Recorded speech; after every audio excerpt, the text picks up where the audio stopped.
I lost consciousness in a house fire. White light. The kind that burns the edges of your vision until you don't know if you're awake or buried alive. I heard her voice before I saw her. My wife. Cracked. Shaking. Our daughter didn't make it. The words slid in, slow and deliberate, like a knife pressed under the ribs. She was holding my hand, but it felt staged. Too still, too placed. You're the only one who survived. Her tears dripped onto the bedsheet. Each one sounded like a ticking clock. She left the room, folding her grief into neat, careful movements.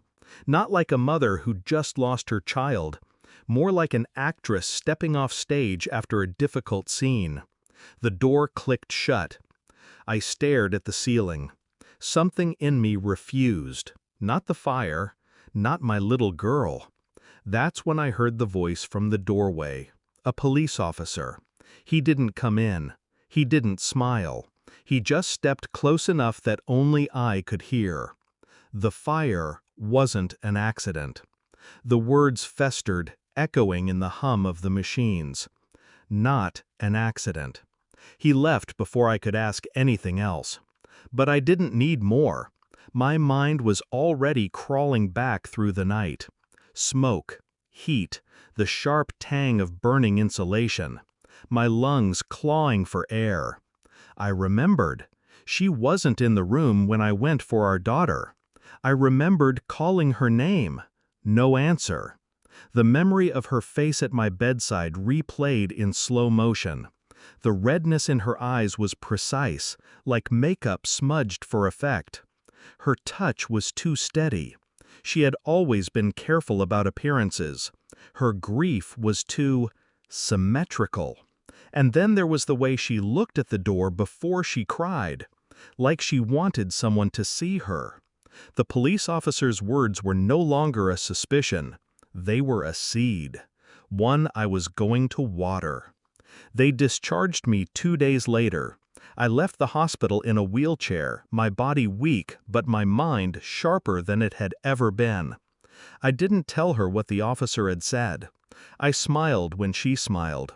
I let her cut my food, adjust my pillow, whisper late-night apologies into the dark. But every word she spoke, I cataloged. Every phone call she took in the kitchen, I timed. Every late-night drive to clear her head, I recorded. The insurance company called about the fire damage. I made sure to answer the phone before she could. The payout was generous. Too generous. The house, they said, was beyond salvage. Her phone was my first real key.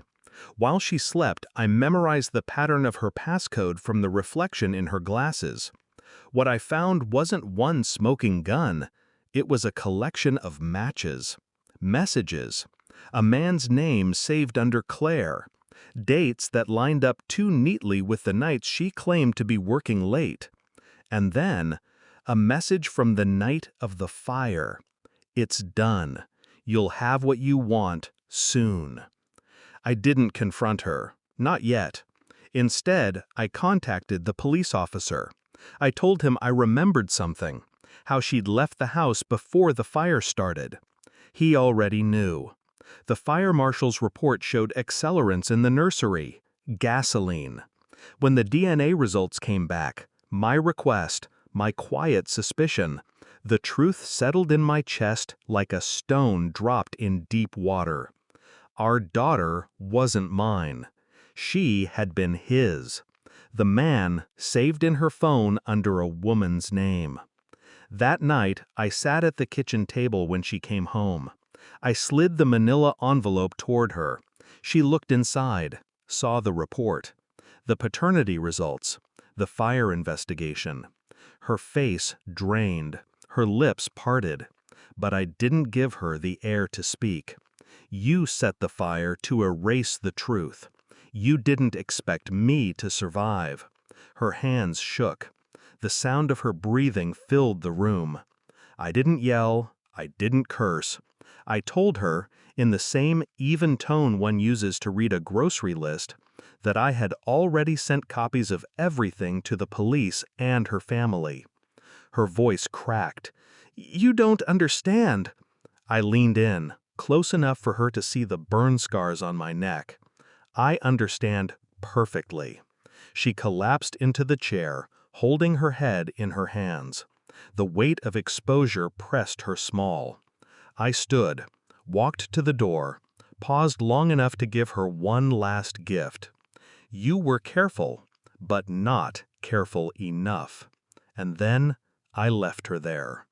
The air outside was cold, clean. It felt like the first real breath I'd taken since waking in the hospital. The pain of losing my daughter was still there, raw, jagged, but now it had a shape, a name, and the black outline of betrayal. I didn't look back. Some people think revenge is about balance, about getting even. They're wrong. It's about removing the weight they put on your chest. I had given her the truth. Now she'd carry it, every day, like a stone she couldn't put down. As for me, I was done carrying her.